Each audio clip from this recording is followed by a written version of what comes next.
رات جمعرات کے درس کے بعد تسبیح خانے سے نکلا، سائدات سفر کیا اور نماز فجر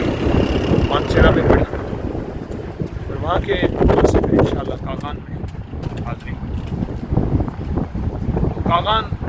سادات کے گھر آل رسول کی نسبت سے وہاں حاضر ہوں۔ ابھی واپسی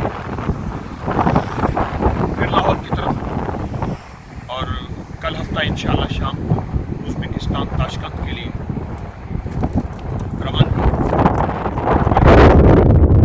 ایک خیال آیا کہ قرآن کہتا ہے کہ افلا ينظرون الى الابل كيف خلقت والى السماء كيف رفعت والى الجبال كيف نصبت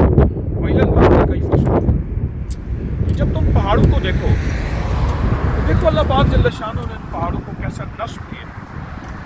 یہاں مجھے چلتے چلتے ایک محدث کی بات یاد آئی،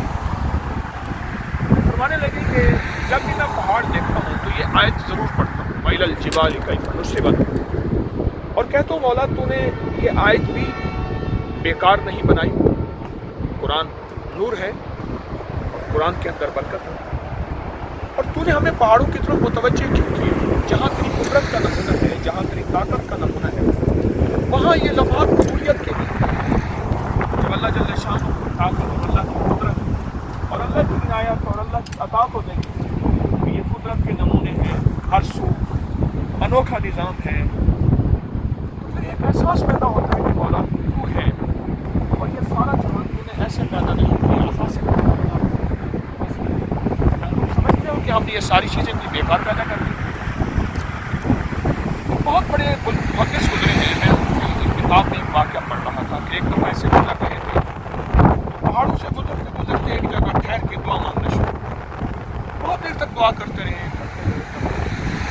لوگوں نے پوچھا تھا کہ یہ کون سی قبولیت کی گھڑی تھی، یا کون سی قبولیت کا مقام تھا، یا کون سی قبولیت کی جگہ تھی جس میں آپ نے دعا پڑھی اور دعا کی؟ تو شیخ فرمانے لگے کہ اصل مجھے سمجھ آ رہی ہے، قبولیت کی جگہ سمجھ آ رہی ہے، بس اللہ کی نشانیوں میں سے ایک نشانی ہے کہ افلا ينظرون الى الابل كيف خلقت، تم نے دیکھا نہیں کہ ہم نے اونٹ کو کیسے بنایا، اور تم نے دیکھا نہیں کہ ہم نے پہاڑوں کو کیسے نصب کیا۔ میں اللہ کو اللہ کی نشانیوں کے وسیلے دے رہا ہوں اور واسطے دے رہا ہوں، اور اللہ سے عرض کر رہا ہوں کہ یا اللہ یہ نیچے بہتا دریا اور اوپر اتنے بڑے سمندر اور دائیں بائیں سمندر پانی کا اور دریا اور پہاڑ اور یہ سارا، یا اللہ میں تیری نشانیوں کا واسطہ تجھے دے رہا ہوں اور درخواست کر رہا ہوں کہ اپنی نشانیوں میں تو مجھے قبولیت اور محبوبیت عطا کر، اپنی نشانیوں۔ اللہ یہ تیری نشانی سچیاں ہیں کہ تو بھی سچا ہے اور تیری نشانیاں بھی سچی ہیں، تو اللہ ان نشانیوں میں مجھے وہ برکت عطا فرما، کیونکہ اللہ پاک جل شانہ نے قرآن میں فرمایا کہ یہ جو صفا مروہ ہے میری نشانیاں ہیں، تو صفا مروہ میں دعا قبول ہوتی ہے۔ تو اس محدث نے اللہ کے ولی کو یہ باقاعدہ حوالہ دیا کہ یا اللہ یہ تیری نشانیاں ہیں اور نشانیوں میں دعائیں قبول ہوتی ہیں، ان الصفا والمروہ من شعائر اللہ، یہ پہاڑ تیری نشانی ہے، تیری طاقت، تیری قدرت، تیری عظمت اور تیرے کمال کو بیان کرتی ہے،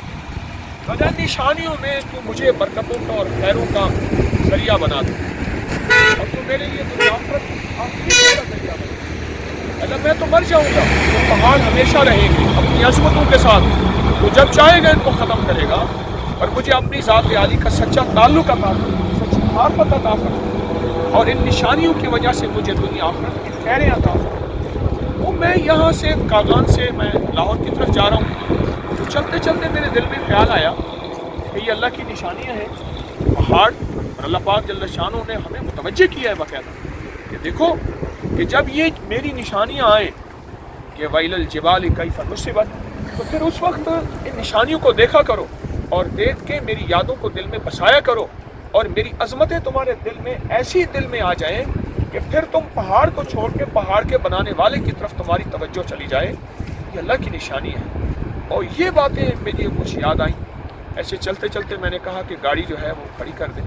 اور کچھ باتیں کریں کہ ہمارا ہر پل، ہر سانس، ہر لمحہ زندگی کا